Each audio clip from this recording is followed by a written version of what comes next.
guys, I have a little bit of a cross stitch haul for you today. Just a couple things I've picked up in the last few weeks. Some exciting things. So the first thing is some fabric that I found at my Michaels. I've said before, my Michaels is not the best as far as craft stores go for cross stitching. But new development, next week I am going to be in Minot for a couple of days with my family, and I am so excited. I'm going to go to the Hobby Lobby, I'm going to go to the Joann's Fabric. So if you know of any cool stitchy places in or around Minot, please do let me know because I'm excited to see what I can find down there. Back to the fabric. So this is from MCG Textiles, I think, and it's some even weave.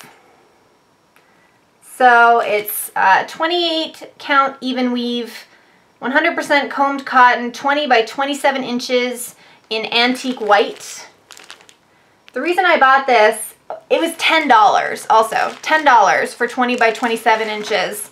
I like the color of this.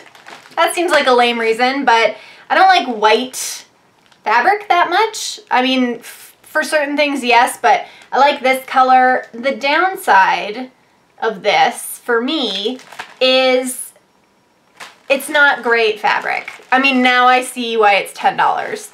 I'm actually stitching my Canada sampler on this. I bought 2 of them, PS, because I was so excited. And yeah, it's okay. It's not wound very tightly, and it's not very even for an even weave, which is okay. But the thing that is bothering me the most about it when I'm stitching my Canada sampler is I have to stitch very gently with it, if that makes sense. I stitch in hand, so I don't use a hoop or a frame. So I set my own tension. And I find that because there is quite a bit of like space in the fabric, it's easy to pull too tightly and then have it look kind of wonky. So, I mean, it's nothing life-ending. $10 is, I think, still a pretty good deal for these. But I find the way I stitch, I have to be kind of careful with it. But it's also giving my Canada sampler a nice kind of rusticy look that I'm not opposed to. So that is the even weave. I also found at my Michaels by the same company, didn't I just say I don't like white? This is white. 32 count linen. 20 by 27 inch again. This is an oyster. I just bought this because I wanted to see what the linen was like. There's not a lot of places in the city here for me to get fabric. I order online 95% of the time. So I was just curious to see what kind of quality this would be. I've never stitched on linen, but it would be nice if I could buy it locally as opposed to online. So that's the boring stuff out of the way. The exciting stuff, I ordered from European Cross Stitch. I got, well, okay, so I'm planning to do a chatelaine in the near future. Sparkling Swan mandala, which I have the pattern for. I don't have any of the supplies for it yet because I wanted to try this first. I got the mini mandalas #1 kit from European Cross Stitch. I figured this would be kind of a nice introduction to chatelaine. So it's 3 smaller mandala designs. It comes with 3 pieces of fabric to stitch them on, and some beads and some thread. So it came with 3 water lilies. This one is Dark Shadows. This one is Mulberry. And this one is Black Forest. So those are the 3 water lilies. And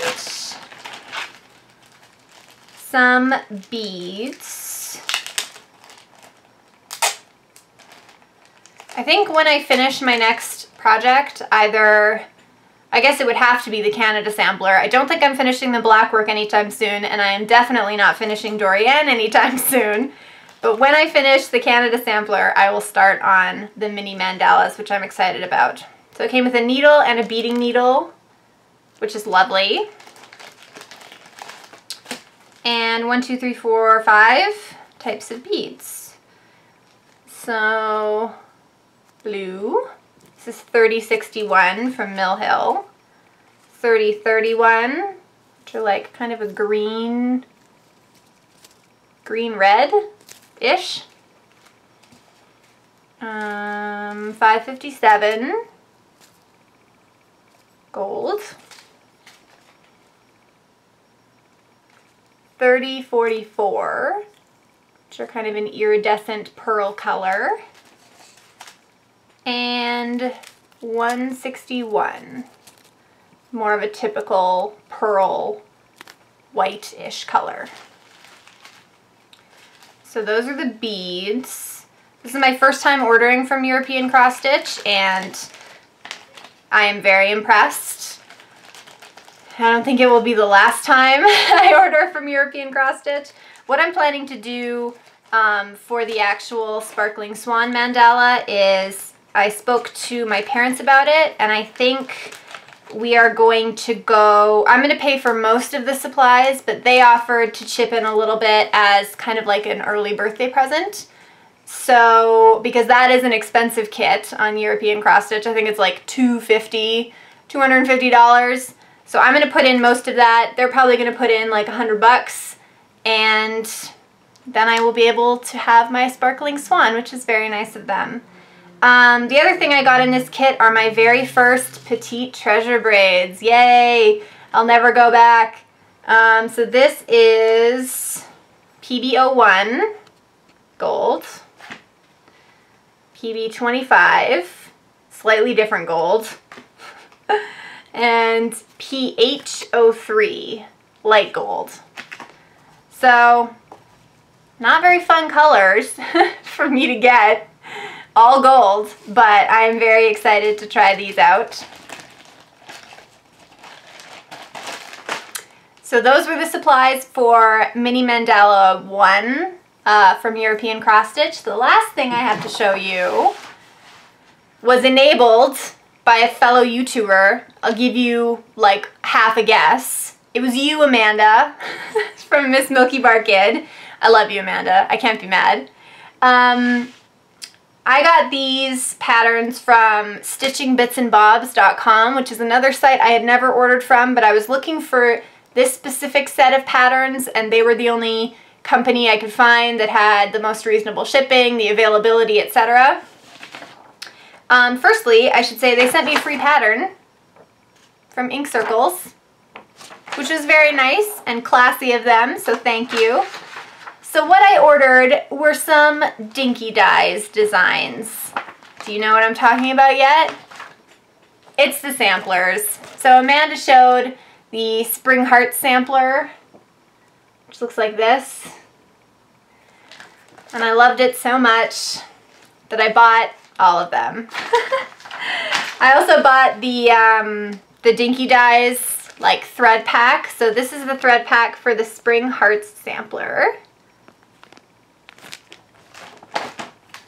I also bought Wave Dancer, which I love these little like jellyfish here. I think they're so cute. And this is the thread pack for Wave Dancer. The next one is the Winter Ice sampler, Christmassy. This is the thread pack for Winter Ice.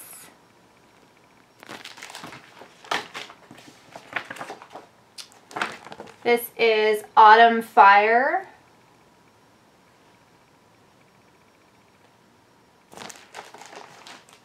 This is the thread pack for Autumn Fire.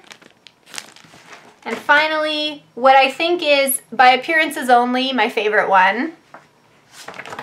It's the Summer's Garden Gate sampler. So pretty. Look at that gate. Little dragonflies. And this is the thread pack for Summer's Garden Gate. So, Amanda. So I'm not sure. I really want to start one of these. I don't have any fabric for them yet. I had a hard time actually finding information about these patterns. Like, I would find a site that sold the patterns, but they wouldn't say how many stitches, like the width or height of them, so I couldn't buy fabric.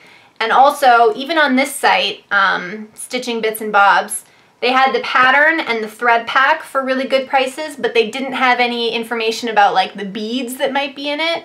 So I'm not totally kitted up for these yet.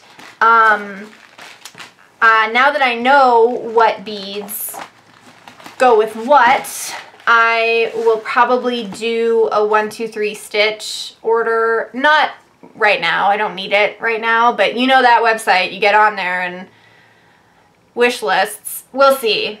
So I need some fabric for these and the beads for these. Some of them have Swarovskis in them, like this one and the Autumn Fire one. I don't think I'm going to do those just because you can't get them on 1, 2, 3 stitch, and I don't care about them that much to go order them separately from another site. So I might just do regular beads for those.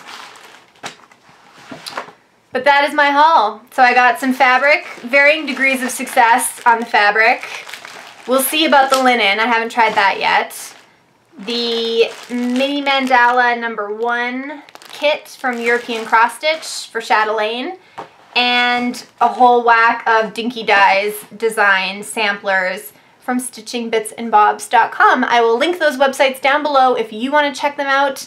Thank you for watching this video and continuing to enable me with your fantastic stitching, you jerks. Just kidding. I mean that in the best way.